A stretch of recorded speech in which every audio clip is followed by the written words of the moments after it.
નવસારીમાંથી સમાચાર મળી રહ્યા છે। નવસારી મરીન પોલીસના પોલીસ ઇન્સ્પેક્ટરે પોણા 1.5 લાખનો એપલનો મોબાઈલ લાંચમાં માંગ્યો। એસીબીએ છટકું ગોઠવીને રંગે હાથ ઝડપ્યો। ગુજરાત રાજ્યમાં પોલીસ અધિકારીઓ ભ્રષ્ટાચારમાં લિપ્ત હોય તેવા અનેક ફરિયાદો સામે આવી રહી છે, જેના ભાગરૂપે ફરી નવસારી જિલ્લાના મરીન પોલીસ સ્ટેશનમાં પોલીસ ઇન્સ્પેક્ટર તરીકે ફરજ બજાવતા અધિકારીએ લાંચ પોણા 1.5 લાખનો એપલ કંપનીનો મોબાઈલ માંગતા ફરિયાદીએ એસીબીનો સંપર્ક કરતા આખરે પોલીસ ઇન્સ્પેક્ટર છટકામાં ભેરવાયા।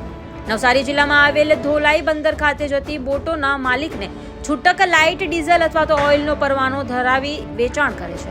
આ કામના આક્ષેપિતે તેઓને અસલ પરવાનાઓ લઈને પોલીસ સ્ટેશન બોલાવેલ અને તમારે છૂટક લાઇટ ડીઝલનું વેચાણ કરવું હોય તો મારો વ્યવહાર કરવો પડશે, નહીતર ધંધો બંધ કરાવી દઈશ તેમ કહીને હાલ નવો લોન્ચ થયેલો એપલ કંપનીના આઈફોનની માંગણી કરેલી હતી, પરંતુ ફરિયાદી એપલ કંપનીનો આઈફોન આપવા માંગતા ન હોય તેથી એસીબીનો સંપર્ક કરી ફરિયાદ કરેલ હતી, જે ફરિયાદના આધારે આજરોજ એસીબી ટીમે લાંચના છટકાનું આયોજન કરેલ। જે લાંચના છટકા દરમિયાન આક્ષેપિત દિનેશ જમનાદાસ કુબાવત પોલીસ ઇન્સ્પેક્ટર નાઓને 1,44,900ની કિંમતનો આઈફોન મોબાઈલ સ્વીકારી સ્થળ પર પકડાઈ ગયા હતા।